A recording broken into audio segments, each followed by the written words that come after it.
살면서 돌파하지 못하고 계속 맴도는 순간 때문에 좌절하고 힘든 순간이 있으신가요? 이러한 순간에는 영적 단계를 업그레이드 시키는 내적 치유가 필요합니다. 성경은 예수님을 믿고 죽을 때까지 엄연하게 분명한 단계가 있다고 이야기합니다.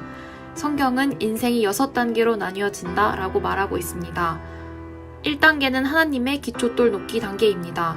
태어나 남녀 성별을 갖고 국적을 갖게 되는 것, 즉 하나님께서 주관하시는 단계입니다. 2단계는 예수님을 만나 하나님과의 첫사랑이 시작되는 단계입니다. 3단계는 하나님께서 우리를 사용하시기 위하여 기초 은사와 경험을 하게 하시는 단계입니다. 4단계는 하나님께서 성품을 훈련하는 단계로서 고난을 겪고 아프게도 하시면서 우리의 성품을 깨트리고 훈련하는 단계입니다. 여기서 4단계는 5단계, 즉 황금기를 위한 준비 단계에 불과합니다. 황금기는 하나님 앞에 놀랍게 붙들림을 받아 하나님께 영광을 돌리고 하나님의 나라를 확장시키는 단계입니다. 마지막 6단계는 간접적인 영향을 끼치는 단계입니다. 간접적인 영향을 통해 모든 목회자분들께 귀감이 되고 모델이 되는 단계입니다. 왜 영적인 단계가 올라가는 게 어렵습니까? 각 단계마다 꼭 지켜야 될 지침이 있는데 그것을 배우지 못하기 때문이죠. 한 단계에서 한 단계로 넘어갈 때에 성경 공부와 영적인 지도를 꼭 받아야 될 시점이 있어요. 기독교는 확실한 교과서가 있는 종교입니다. 가장 집중적으로 읽고 공부할 때가 언제냐? 요 단계가 마무리되면서 새로운 단계가 열릴 때예요. 성경에 보면 가장 짧게 황금기에 들어간 사람이 욥입니다. 욥은 1장부터 42장까지의 5만 가지 사건이 9개월에 끝난 사건. 처음 된 자가 나중될 수도 있고 나중된 자가 처음 될 수도 있고 적절한 교육을 받으면 금방 들어가는 것이 하나님 나라의 세계입니다. 어느 한 장로님이 계셨습니다. 어느 날 그 부인께서 목사님께 전화를 하셨습니다. 그렇게 새벽기도 많이 하고 성경만 보던 장로님이 갑자기 기도도 안 하고 집에 오면 애들하고 싸움만 합니다. 목사님께서 장로님을 위해 기도를 하시던 중 검정 양복을 입고 검정 가방을 든 장로님께서 엄청난 빛이 들어오는 문으로 들어가는 모습을 보셨습니다.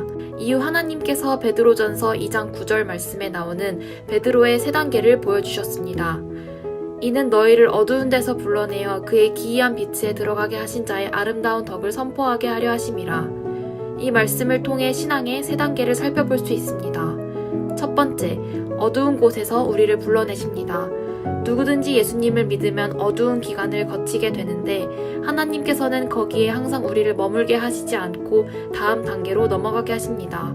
두 번째, 기이한 빛에 들어가게 하십니다. 기이한 빛은 헬라어로 수마토스입니다.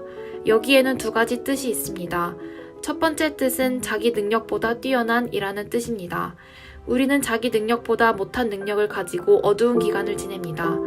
하나님께서 어두움의 기간을 통해 우리가 죄인임을 깨닫고 아무것도 아님을 깨닫게 하십니다. 두 번째 수마토스의 뜻은 하나님과 친한이라는 뜻입니다. 우리의 영적인 수준이 기이한 빛에 들어와야 하나님과 친밀해질 수 있고 어디서나 하나님의 권한을 부여받은 자로서 살아갈 수 있습니다. 신앙의 마지막 단계인 3번째 단계입니다. 하나님께서 우리를 업그레이드 하셔서 하나님의 선전물로 사용하시는 단계입니다. 어둠 속에서 경험한 연단과 기이한 빛에서 받은 축복을 알리며 하나님의 선전물로 살아가는 단계입니다. 신앙생활에서 제일 어려운 게 어디냐?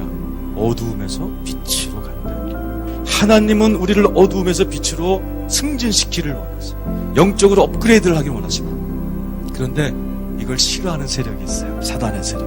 마귀는 잘하던 기도를 쉬게 만들어요. 우리의 신앙 단계 가운데에 가장 많은 기도와 성경 공부가 필요할 시점이 바로 이때예요. 영적 단계에서 일어나는 일을 함께 살펴보시겠습니다. 첫 번째, 하나님은 우리를 단계별로 이끄십니다. 우리를 끌어 그물에 들게 하시며 어려운 짐을 우리 허리에 두셨습니다. 어둠의 기간을 그물이라고 표현했어요. 다름 아닌 하나님이 그 짐을 하나님이 달아주셨다는 얘기예요. 두 번째, 각 단계별로 우리에게 주어지는 과업과 훈련이 있습니다. 사람들로 12절입니다. 우리 머리 위로 타고 가게 하셨나요? 사람한테 시달리고 사람한테 당하는 기간이 다름 아닌 하나님이 집어넣으신 거예요. 우리가 불가물을 통과했다. 이 그물은 특징이 있어요. 못 나옵니다. 아니 안 나오는 게 좋습니다. 우리를 단련하시다. 이게 다 끝나면 거기 또 하나님이 딴 데로 끌고 가신다고 되어 있어요. 그물로 들어가는 것도 누가 하세요? 하나님. 귀한 빛으로 들어가게 하시는 것도 하나님이십니다. 여러분의 인생을 열고 닫는 이는 하나님이세요. 우리 시편 105장 17절에서 19절, 이 요셉이 하나님의 음성을 정통히 듣고 꿈을 해석하는 그 단계까지 될 때까지 하나님이 감옥에 넣어놨어요. 그리고 2년 동안 요셉은 놀라운 축제를 그곳에서 해냅니다. 지금 여러분 가운데도 지금 이 기간이 힘들다고 그냥 막연히 보내면 안 돼요. 이 기간 동안에 학습하시기를 축원합니다. 세 번째, 영적 체험도 달라집니다. 이사야서 40장은 이스라엘 백성들이 복역이 끝남을 선포하는 장입니다. 하나님께서 이사야에게 이스라엘 사람들에게 예언할 때 위로하라 라고 말씀하십니다. 우리가 어두움에 있을 때 들리는 음성과 빛에 있을 때 들리는 음성은 천지 차이입니다. 어두움의 영역이 끝나고 빛의 영역으로 들어가면 하나님과 친밀한 관계를 맺으며 음성을 들을 수 있게 됩니다. 네 번째, 마음으로 느껴지는 감동이 달라집니다. 자기 단계가 바뀌면 자기가 제일 먼저 합니다. 내 속에 있는 영이 굉장한 기대감이 옵니다. 지금 눈에 보이는 환경은 똑같은데 뭔가 벌어질 것 같아. 인생의 단계가 바뀌면 자기가 합니다. 다섯 번째, 관심도 달라집니다. 여섯 번째, 단계별로 이동할 때 변화가 있습니다. 430년 동안 종살이했던 이스라엘 백성을 하나님께서 출애굽시키실 때 하신 말씀이 있습니다. 옷을 바꿔 입으라. 금과 은과 장식을 동원해서 내 자녀들의 옷을 바꿔 입혀라. 옷을 바꿔 입는다는 것은 대단히 여러 의미가 있습니다. 하나님은 한 사람의 단계를 바꾸실 때 옷을 바꿔주십니다. 옷을 바꿔주신다는 것은 영적인 기름 부음의 의미도 있습니다. 어떤 영적인 겉옷을 받았는지에 따라서 우리의 인생이 달라집니다. 가장 중요한 7번째 단계를 옮기시면서 치유하십니다. 하나님께서 어두운 데 있다가 빛으로 들어가기 직전에 꼭 하시는 게 치유예요. 하나님이 어루만져 주시고 새 계명을 주시고 새로운 은사를 주시면 여러분이 회복될 줄 믿습니다. 회복이 되면 열리는 것이 새로운 지경이에요. 다윗도 마찬가지였습니다. 왕이 되기 직전에 하나님께서 다윗의 가정을 치유하세요. 하나님은 기름 부음을 상한 어깨에 절대로 주시지 않아요. 왜? 무거우니까. 하나님은 기름 부음은 건강한 어깨에 주신다고 했어요. 우리 하나님께서는 우리에게 새로운 기름 부음, 새로운 사역을 주기 직전에는 우리가 상처받은 것들을 다 치유해 주세요. 여러분들의 인생은 예수를 믿기 시작한 요 시점에서 언젠가 완성에 당겨들 시점 어느 선상에 있을 거예요. 어떤 분은 빛 가운데 계실 거예요. 어떤 분은 어두운 가운데 계실 거예요. 어두움에서 빛 가운데로 어차피 우리가 들어와야 돼요. 빛 가운데 있는 분은 선전 최고봉으로 가셔요. 하나님은 새로운 단계로 갈 때에는 치유하신다. 하나님께서는 평생 우리를 개발시키시며 완전한 자가 되기를 원하십니다. 우리는 태어나서 3살까지의 시기인 영아기 동안 신뢰감을 형성합니다. 하나님께서 신뢰를 키울 수밖에 없는 상황으로 몰아가시면서 우리는 남을 신뢰하는 품성을 기르게 됩니다. 다음 시기인 유아기에는 스스로 생각하고 판단할 수 있는 자립심이 생깁니다. 그 다음 초등학교 시절을 보내며 창의력과 자신감이 생기고 중고등학교 시절을 보내며 자신의 정체성을 확립합니다. 이후 20, 30대를 보내며 친밀감을 형성하고 30대에서 60대를 보내며 생산성에 집중하게 됩니다. 60, 70이 넘어 노후년기에만 크는 성품이 있습니다. 바로 통합 능력입니다. 이거 뭐예요? 하나님은 아기 때 신뢰감부터 시작해서 죽을 때까지 통합 능력을 쫙 길러나가는데 하나님은 이게 교과서인데 이렇게 산 사람이 많이 없더라니까요. 어떤 분들은 어렸을 때 엄마 아빠가 일찍 죽어서 이 신뢰감이 여기 뭐예요? 오늘 제목 결핍. 근데 하나님은요 우리를 너무 잘 만드셔서 뻥뻥 뚫린 채로 살다가 어느 시점에 가시면 하나님이 이걸 돌아보라고 신호를 보내세요. 이게 막 결핍된 사람은 하나님께서 신호를 보내세요. 첫 번째 신호는 신경증입니다. 두통, 소화불량, 불면증이 있지만 병원에 가도 명확한 진단을 내리지 못하는 증상입니다. 신경증을 신경장애증이라고도 합니다. 우리를 만드신 시스템을 알고 계신 하나님께서 시스템의 오류를 일으키셔서 신호를 보내는 것입니다. 두 번째 신호는 중독입니다. 모든 중독의 제일 큰 첫 번째 원인은 결핍입니다. 결핍이 채워지지 않는 사람들은 여러 가지 중독에서 헤어나오지 못하는 결핍성 중독 증세가 나타납니다. 세 번째 신호는 불륜입니다. 하나님이 우리의 배우자 되시고 은혜 되시면 되는데 이러한 결핍이 채워지지 않는 사람은 부적절한 관계에 끌리게 됩니다. 네 번째 신호는 감정의 결여입니다. 다섯 번째 신호는 섭식장애입니다. 여섯 번째 신호는 결혼 생활 중 나타나는 문제입니다.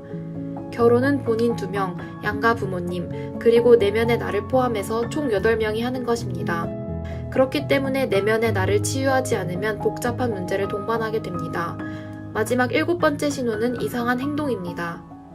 이런 분이 계시면 뭐예요? 하나님께 감사해야 돼요. 하나님이 사랑의 신호를 보내신 거예요. 너 지금 돌아보고 이제는 네 인생을 좀 메꿀 차례다. 자, 출애굽기 33장 우리 11절. 버티던 모세가 친구가 돼요. 모세가 드디어 어둠 가운데 있다가 기이한 빛으로 업그레이드되는 순간이에요. 그때 하나님이 하신 작업이 하나 있어요. 하나님께서 우리를 친구 삼으실 때 얼굴이 아니고 등을 보게 하세요.